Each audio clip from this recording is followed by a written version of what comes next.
Friends, welcome back to crime പച്ചി channel ബെയർ. വർഷങ്ങൾക്ക് മുമ്പ് നമ്മുടെ വാസ്കോഡ് ഗാമ കപ്പലിറങ്ങിയ കാപ്പാട് കടൽ തീരത്താണ് അപ്പോൾ ഇവിടെ വന്നിറങ്ങിയപ്പോൾ തന്നെ ഒരുപാട് കാഴ്ചകൾ കാണാനായിട്ട് സാധിച്ചു. രാവിലെ തന്നെ മീൻ പിടിക്കാൻ പോയ കപ്പലുകളൊക്കെ നമുക്കിവിടെ കാണാനായിട്ട് സാധിക്കുന്നതാണ്. ഇപ്പോൾ കഴിഞ്ഞ ദിവസം നമ്മൾ വന്നപ്പോൾ നല്ല മഴയൊക്കെ ആയിരുന്നു ഇവിടെ. എന്നാലും ഇവിടെ ഇപ്പോൾ നമുക്ക് കടൽ തീരത്ത് ഇറങ്ങുവാൻ കണക്കിന് തന്നെ നല്ലൊരു അന്തരീക്ഷമൊക്കെയാണ് നമുക്കിവിടെ ലഭ്യമായിരിക്കുന്നത്.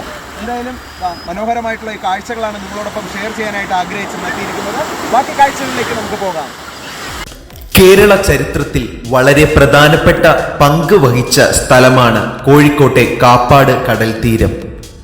ഈ തീരത്താണ് 500 കൊല്ലം മുമ്പ് 1498 വാസ്കോഡ ഗാമയുടെ നേതൃത്വത്തിൽ യൂറോപ്യന്മാർ കേരളത്തിൽ കപ്പലിറങ്ങുന്നത്.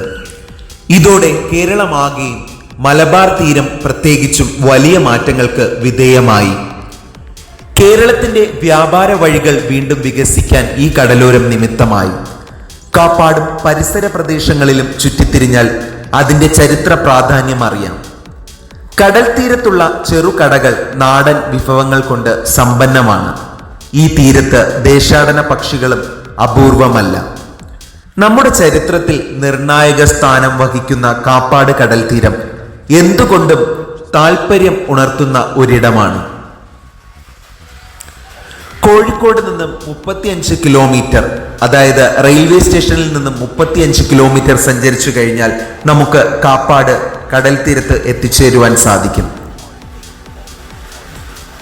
കാലിക്കറ്റ് അന്താരാഷ്ട്ര വിമാനത്താവളത്തിൽ നിന്നും 45 കിലോമീറ്റർ ആണ് ഇവിടേക്ക് എത്തുവാനുള്ള ദൂരം. കേരളത്തിലെ കോഴിക്കോട് ജില്ലയിലെ ചരിത്രപ്രധാനമായ കടൽ തീരമാണ് കൊയിലാണ്ടിക്കടുത്തുള്ള കാപ്പാട് കടപ്പുറം. പോർച്ചുഗീസ് കപ്പിത്താനായ വാസ്കോഡ് ഗാമയുടെ നേതൃത്വത്തിലുള്ള വാണിജ്യ സംഘം 1498 ഇവിടെ എത്തി. വാസ്കോഡ് ഗാമ ഇവിടെ കപ്പലിറങ്ങി എന്ന പേരിൽ ഈ തീരം പ്രസിദ്ധമായെങ്കിലും ഇവിടെ നിന്ന് ഏതാനും നാഴിക വടക്കോട്ട് മാറി പന്തലായനി കടപ്പുറത്താണ് ഇറങ്ങിയതെന്നാണ് ചരിത്രകാരന്മാർ വിശ്വസിക്കുന്നത്. വിനോദസഞ്ചാരികളെ ആകർഷിക്കുന്ന കടൽ തീരവും പാറക്കെട്ടുകളും കൊണ്ട് പ്രസിദ്ധമാണിപ്പോൾ. തദ്ദേശീയർക്കിടയിൽ ഈ സ്ഥലം കപ്പക്കടവെന്നും അറിയപ്പെടുന്നു. 2020 പരിസ്ഥിതി സൗഹൃദ ബീച്ചുകൾക്ക് നൽകുന്ന രാജ്യാന്തര ബ്ലൂ ഫ്ലാഗ് സർട്ടിഫിക്കറ്റിന് രാജ്യത്തെ 8 തീരങ്ങളോടൊപ്പം കാപ്പാട് തീരത്തെയും തിരഞ്ഞെടുത്തു.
നീ ഓണാക്കി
ഇവിടുത്തെ ലൈഫ് ഗാർഡിന് നിൽക്കാനുള്ള ഒരു ഹട്ടാണിത്. ഇവിടെ നോക്കുമ്പോൾ കുറച്ച് ഇങ്ങോട്ട് നടക്കാനായിട്ട് സ്ഥലമൊക്കെ ഉണ്ട്. ഇപ്പം എന്തൊക്കെ പറഞ്ഞാലും ബീച്ച് അടിപൊളിയായിട്ടാണ്, നല്ല വൃത്തിയായിട്ടാണ് സൂക്ഷിച്ചേക്കുന്നത് കേട്ടോ. അത് പ്രത്യേകം പറയാതിരിക്കാൻ വയ്യ. അതിനകത്ത് വളരെ വൃത്തിയായിട്ട് ബീച്ചെല്ലാം സൂക്ഷിച്ചിട്ടുണ്ട്.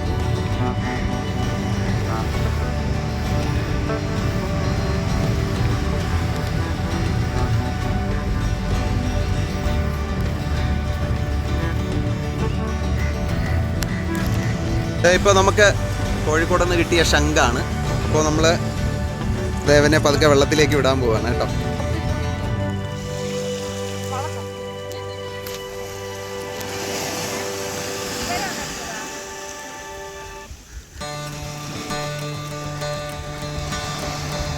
ബൈ.